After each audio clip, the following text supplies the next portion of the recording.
Cathie Wood. We're going to talk about what Cathie Wood is saying now, essentially. So this came out in the past 48 hours. And I was going to watch this by myself, but I said, let me go ahead and watch this with you guys. We'll react to it.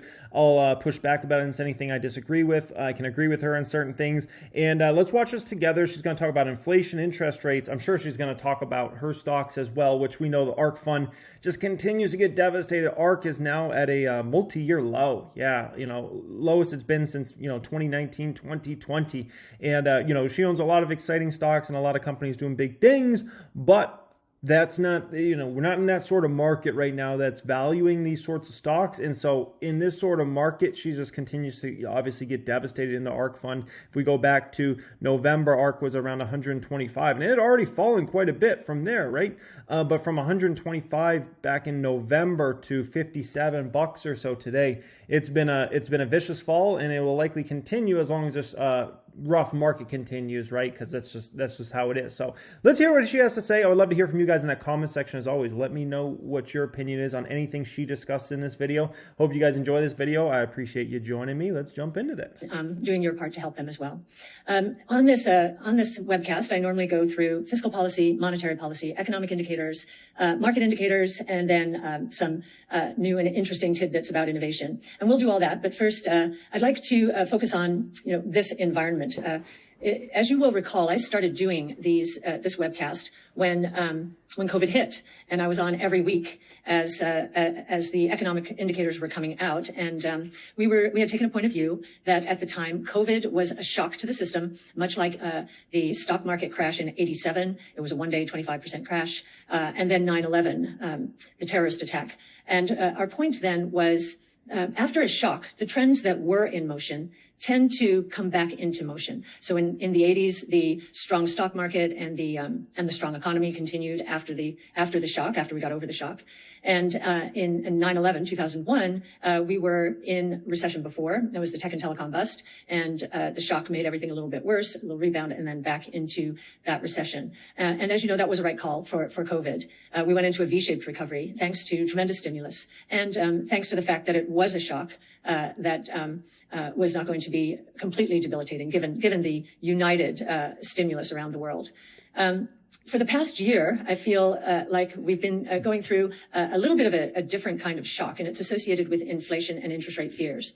Now, during shocks, and we saw this during COVID, what we tend to see in the public equity markets is what I call algorithms or quantitative trading strategies that just pick up on a few variables and press hard in terms of betting against them, the stocks associated with them. So during COVID, we could see very clearly that cash cushions and cash burn were the two primary variables that these algorithms seem to be seizing on.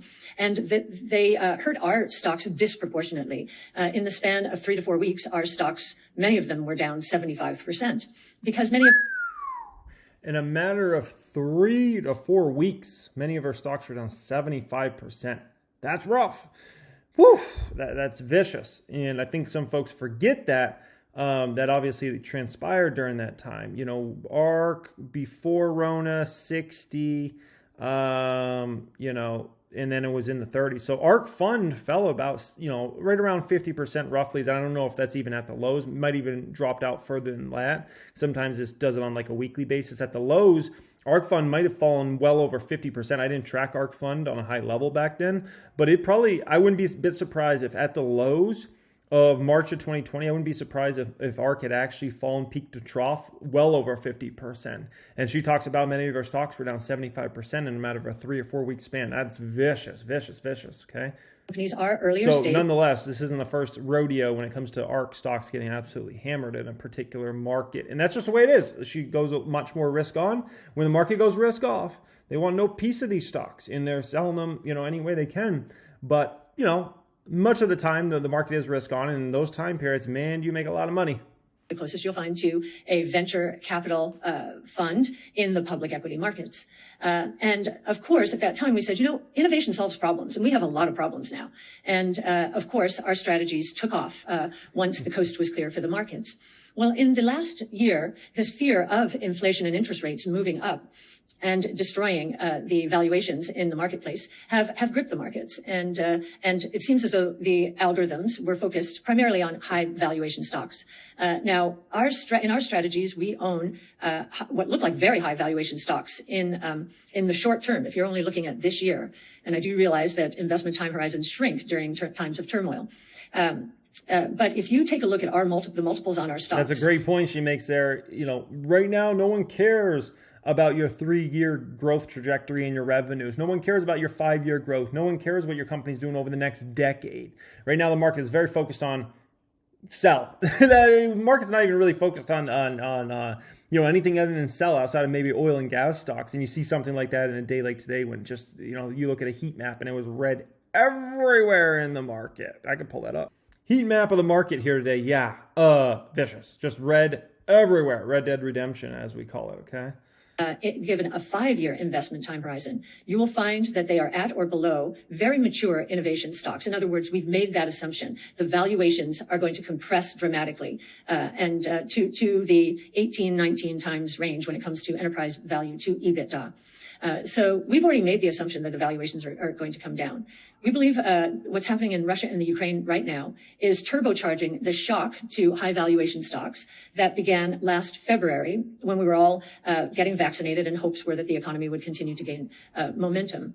And so we now believe that Russia and Ukraine have turbocharged that shock and actually hopefully moved it into a period that is very cathartic and helps people understand that what's going on right now, from our point of view at least, is that right now, the Russell is down over 20%. I think it's somewhere around 21, 22% from, highs it reached back in November. Same exact thing with the NASDAQ. NASDAQ down a little less. I think NASDAQ's down about 20.5% or something like that from its highs.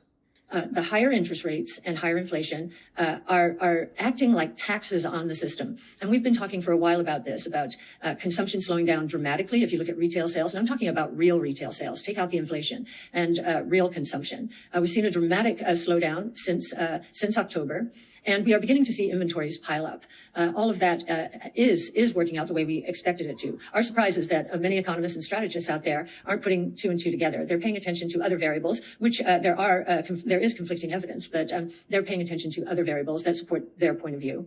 I'm going to go through now the policy, economic indicators, and so forth, and we'll build the case here that just like during COVID, innovation is going to solve the problems associated with supply disruptions. Here we go again, supply chain problems, this time out of Russia and Ukraine, with energy and food, some of the areas most disrupted. So these are necessities. So this is getting very serious. And we believe these are serious taxes on the consumer, especially lower income consumers, and explain why consumer sentiment has fallen apart broadly.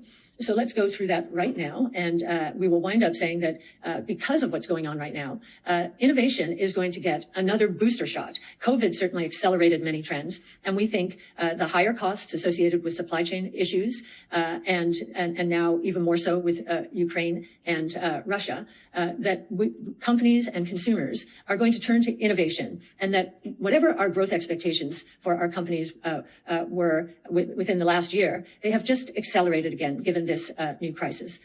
So now let's turn to monetary policy. This week, Chairman Powell said, in all likelihood, the Fed would raise interest rates. He also did say, when asked the question in his testimony, that he would get aggressive if that was fancy, but so unnecessary. Like, you don't need to have the fancy slide about monetary policy. It's okay. We can keep a track. Seem to be embedding into the system in a 70s-like scenario. Well, we thought about the analogy to the 70s, and we know a lot of, especially old-time investors who were around during the 70s are forecasting just that, inflation embedded in the system at a much higher than expected rate. We are not expecting that. Why? It comes back to this concept of velocity, the rate at which money turns over. So I did a little more homework on velocity in the 70s. Actually, the increase in velocity started in the 60s, and in the fourth quarter from the fourth quarter of 64 to the first quarter of 81, velocity increased 21%. So the rate at which money turns over in the economy. And what that meant at that time, at least, is many people used to buy, as soon as they got more income, they would buy goods and services, and especially goods, right away, as quickly as possible, because they were afraid prices would go go up, or interest rates in the case of cars and other durable goods would go up. So buy now before prices and interest rates go up. And that became a self-fulfilling prophecy. If you look at what has happened since 1997, and I was actually surprised to see the peak in velocity. Or it could be people were just much worse with their money back then than they are today, where I would say we're the most educated by a mile we've ever been when it comes to money nowadays. For an average person, I think, they're much more educated, especially the younger generation, so much more educated on everything money related than, previous generations were by a mile. So this time around, that long ago, from the third quarter of 97 to the fourth quarter of 2021, velocity has dropped 50%. Now, what we've seen is a couple of things. We saw two crises: tech and telecom bust, 08-09 financial meltdown, a lot of fear, and inflation and interest rates continuing to trend down. And so this thought that we'd have to run out before interest rates and prices went up, we didn't have to worry about that much anymore. Some people are worrying about it today, to be sure, but even so, in the last 12 to 18 months, velocity has been flat. It has not gone up. And consumer sentiment would suggest that the next leg in velocity will be down. On top of that, money growth rates have decelerated from the high at 27% in 2020 to 12.6. That's the January reading. But if you look at money growth on an annualized basis, it is slowing down. It has slowed down in the last 3 months to the low single digit range. So already we think there's a dramatic deceleration in money growth underway that many people. Yeah, the big question is how much of that is because Rona went absolutely insane in December and January, right? The cases went to literally record highs. I know it wasn't really covered by the media, but cases went to by far the record we've ever had. How much was it because of that? And obviously a lot of states still kind of being shut down, mask mandates, not really being open. We're going to get to see the truth, I think, this spring, because all the mask mandates are going away. A lot of companies are going back to the office. The economy is going to really fully open back up for the first time since February of 2020. And so I think we're actually going to, in a moment, come this spring, especially come April, May, June, that we're actually going to get to see the truth around money velocity and what really happens in this overall economy. Are not focusing on. Fiscal policy. We're in gridlock. We're in a midterm election year, but we know that we are also on the other side of the stimulus payments associated specifically with the coronavirus crisis. As a result, federal outlays are falling on a year-over-year basis. That is also a break on the economy. On to economic statistics. Today was Employment Friday. That's why I'm doing this today. And the report was very strong, very, very strong. And in fact, we had non-farm payrolls up 678,000. Expectation was 481,000. And the household employment survey was also strong at over 500,000 as well. That's the craziest thing is I've never, at least in my 14 years of being an adult and caring about money, I've never seen an economy this strong or anything even remotely close to this. Across the board in terms of amount of good jobs you can get, the wages being paid, it's I've never seen an economy even close to being this strong ever, at least in my the time I've been in the money, which I entered in the Great Recession, 2008, 2009. So I started with my standards very low, but I've never seen an economy this strong. But yet the market does not tell you that strong because it's so caught up in inflation, Fed, Russia, all those sorts of things, oil prices, that even though the economy is insanely strong right now, jobs are insanely strong, it doesn't matter for this sort of market right now. One of the things that we are wondering about now is seasonal factors. Because of COVID, we've had a shift in seasonal factors. We had Omicron hit late last year. And so we don't know if the seasonal factors are exaggerating what's going on right now or not. We also do believe that given the labor shortages that have been widely reported around this country, but in other countries as well, we wonder if companies, once people do apply for jobs, are saying, okay, finally, I better hire this person, even though my business is slowing down a bit. I don't think it's going to contract, and I really need to fill this position. Some of that could be going on. So the unemployment rate is now 3.8%, which is near the low point pre-COVID. So that's very good. The work week went up a bit, which is always good. That's actually turbocharges those employment statistics. But the previous month was revised down a bit, so about even there. Labor force participation rate went up. That's been a big question. Will labor supply start picking up now that the COVID coronavirus has passed, hopefully?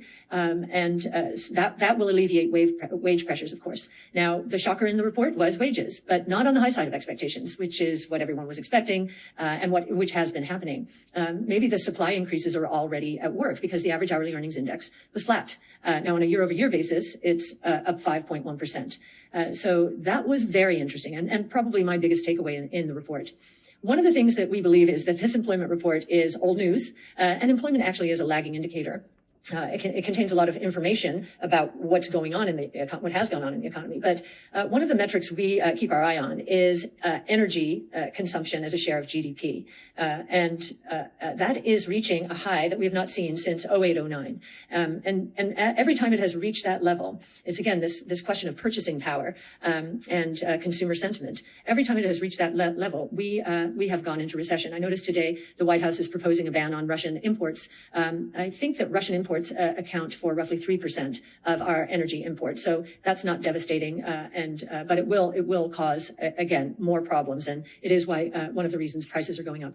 Consumer sentiment continues to plummet, and we look at the indicator or the index within the University of Michigan Consumer Sentiment Index, good time to buy a car.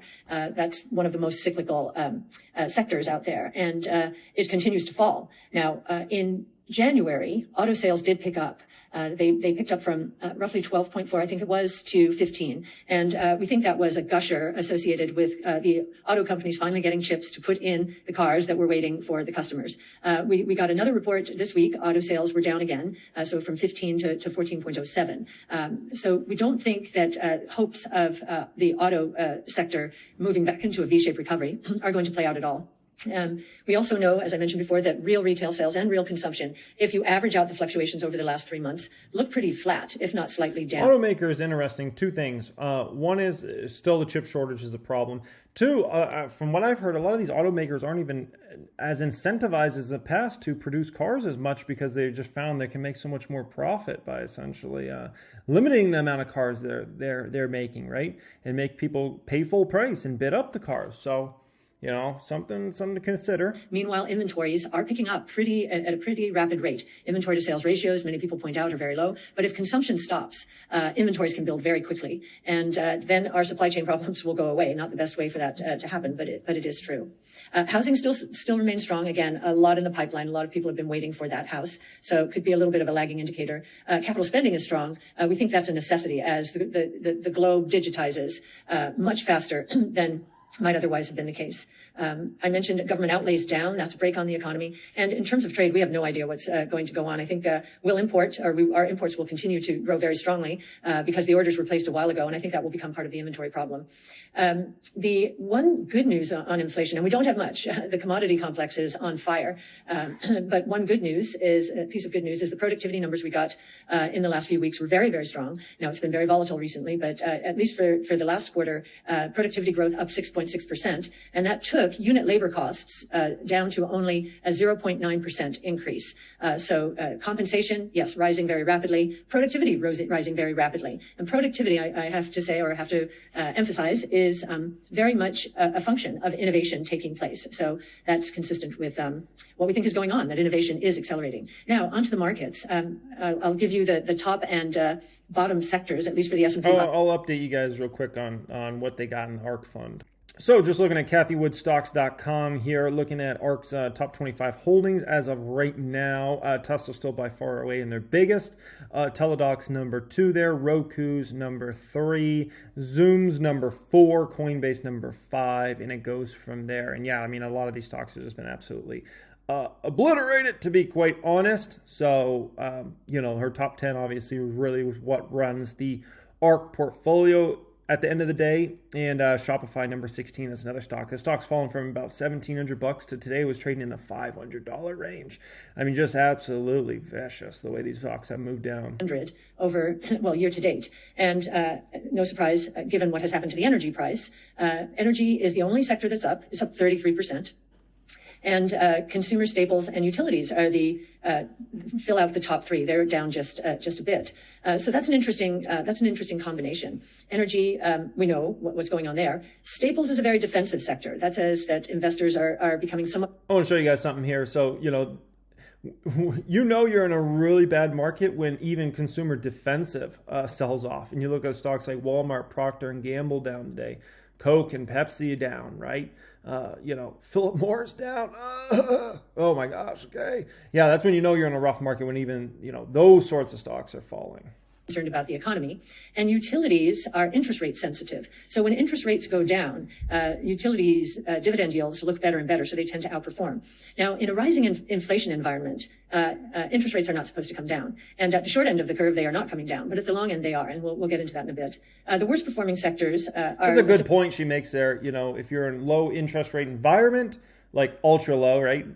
You can't get any money on savings accounts, CD accounts. So naturally, you're going to look for more like utilities, right? Well, if interest rates go up over time, utility type stocks aren't as attractive. Money rotates out of those into other industries. With the consumer, again, I think the loss of purchasing power is a big problem for the consumer. So consumer discretionary, consumer services, and technology, which despite innovation getting a booster shot from problems, as innovation solves problems, it is a high beta sector. And so many investors just shy away from it when trouble seems to be on the horizon.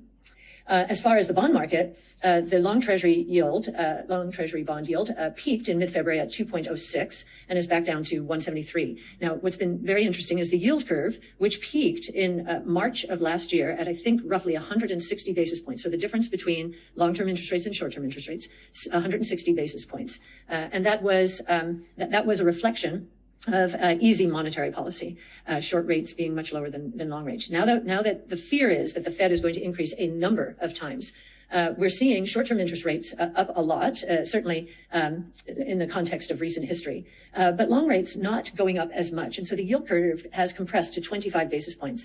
Now, we're getting close to an inverted yield curve, meaning long rates below short rates. And that is often a sign. Yeah, every time you hear inverted yield curve, it's like, oh no, not the inverted yield curve. Oh boy. That the Fed is too tight and real growth is going to disappoint and inflation is going to be lower than expected. We think that is the case, and we've thought so for some time. High yield spreads, so the difference between high yield bonds, interest rates, and treasury bond yields, they are moving up and corroborating that outlook. Now, they haven't spiked, and it doesn't suggest duress out there yet, but they're not much above pre-COVID levels, indeed. But if they move up rapidly from here, we will be in a territory that would suggest that some companies are finding it difficult to service their debt. In other words, their business is falling off. Commodities, they're on fire. We believe this is a supply problem, much more than a demand problem. I'm sure there's a scramble to inventories of anything now, anything in the energy complex, any of the metals that come out of Russia, food out of the breadbasket of the Ukraine. Interestingly, the commodity price increases are in the face of the dollar increasing. The dollar increasing tends to put pressure on prices, but this supply problem and maybe inventory hoarding is overcoming that. The dollar is going up because it's a flight to safety currency. And we're also seeing other flights to safety. So the dollar's up about 2.5% since the end of January, when the Russia-Ukraine issues were becoming more obvious. And then the other two flights to safety we've seen, Bitcoin 6.1% and gold 8.3%. So those are the markets. Now on to innovation solves problems. Our analysts have been providing me with a running list. Here are some of them.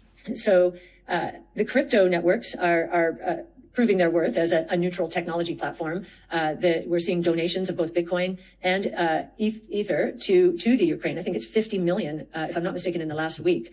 And we're also seeing Bitcoin as a currency hedge for Russian citizens who are watching the ruble get hammered here. And these are not the oligarchs. In fact, as we were discussing at our brainstorm today, there's not enough Bitcoin out there for the oligarchs to hedge, and they have been hedging for years. Anyway, this is for the average Russian citizen who actually is aghast, many of them as we hear it, aghast at what's going on in Russia. Tesla is providing free supercharging in Poland.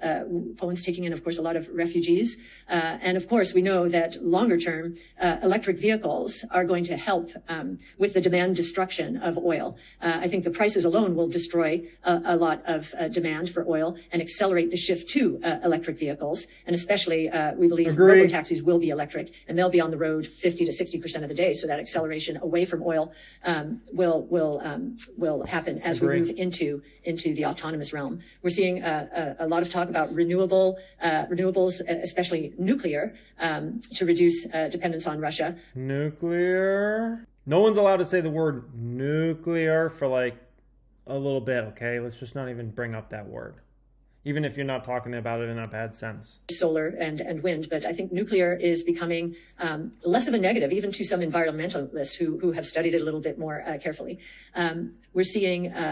We're seeing, of course, the social platforms providing real-time updates and providing, a glimpse into the horrors that are taking place there. And I think that has put a lot of pressure on financial institutions and others to boycott or stop doing business with Russia. It's terrible for the Russian citizens who do not want this invasion, but I think we've never seen the financial system used as such a weapon, and we'll see if it works. We also know about Starlink. I think the president of Ukraine reached out to Elon Musk and say, hey, we're being cut off out there. And of course, Elon sent Starlink to the rescue. So that's phenomenal. That's phenomenal that we can continue to communicate with these people. And again, everyone around the world. That was a cool moment. And when those photos came out and whatnot, you know what the Tesla short sellers said? They said, oh, he's only doing that for free publicity, to look good. I'm like, oh, the short sellers, man, you can never do anything right. It's like if he didn't help, they would be saying, oh, you didn't help. You don't even care about them, right? But then you do help. And it's like, you're only doing that so you can get good publicity. It's like, you can't win. You can't win with those shorts. You can't win. You see the horror that Ukraine is experiencing. So those are a few. I mean, there are many other on the medical front.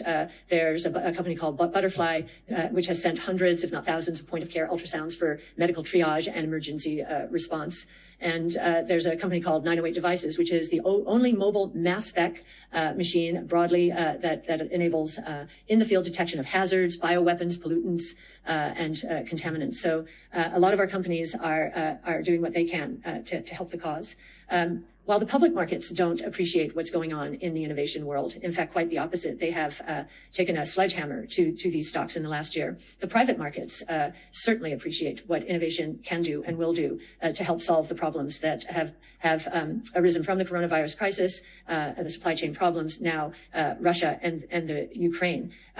According to a study that Max Friedrich, one of our fintech analysts, has done using Crunchbase, the Crunchbase database, it looks like while innovation stocks in the public markets have dropped, certainly pure play innovation, those that are not in the indexes. Those in the indexes are the innovation stocks in the indexes tend to be a little more old world. We even see from Meta platforms, formerly Facebook, that the once disruptor is being disrupted. But if you look at the non-benchmark innovation stocks, you'll see that they're down 60, 70%. So it's a replay of the COVID crisis. And as we said back then, innovation solves problems. And I'll say it again because it is true. What we're seeing the private world do is actually move into up rounds over the last 20 years, the last year. The average up round has been 20%. So down 60% in the public markets, up 20% in the private markets. And private market's crazy, man. There's so much dang PE money always out there, so much private equity money that they just have to throw it into whatever. They're like, oh, you got a business idea? Here's $50 million. It's like they're so desperate, it's not even funny. Private markets have gotten the plot. And they have to invest over a period of time, too. It's not like they can just say, oh, we're not putting our money into any deals. They have to put the money into deals. So corroborate our point of view, and truth will win out. Just like this idea that innovation solves problems was a winning strategy coming out of the coronavirus, we believe it will be ever more so as our 5 platforms, DNA sequencing, adaptive robotics, energy storage, artificial intelligence, and blockchain technology all scale exponentially during the next 5 to 10 years. And we're seeing evidence that these superior growth rates will power through any recession, and that innovation-oriented stocks are going to, and from a relative point of view, look much, much better from a relative growth point of view than anything you'll find, certainly in the value space, but even in the more traditional growth space. So with that, I guess I'll close saying that our hearts are heavy for the Ukraine. Our prayers are with the people of the Ukraine and for the people in. Yes, indeed. The one pushback Cathie gets sometimes outside of just, the pushback of a lot of her stocks are unprofitable companies or things like that. The pushback she gets is she always talks about innovation. And some people look at some of these stocks and like, are these really innovation plays? You know, you look at something like Zoom and it's like, it's a video conferencing. It's like a, you know, glorified business FaceTime essentially, right? People are like, are they really that innovative? People look at Roku, say the same exact thing.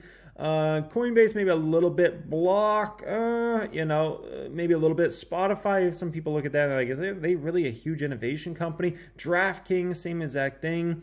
You look at something like Robinhood. A lot of people laugh at Robinhood if you're thinking about them as innovation. So that's kind of the pushback Cathie gets sometimes. But anyways, guys, I'd love to hear your opinion on Cathie Wood stocks. Do you think our fund is anywhere close to bottoming or not so much? Love to hear from you guys. As always, much love and have a great day.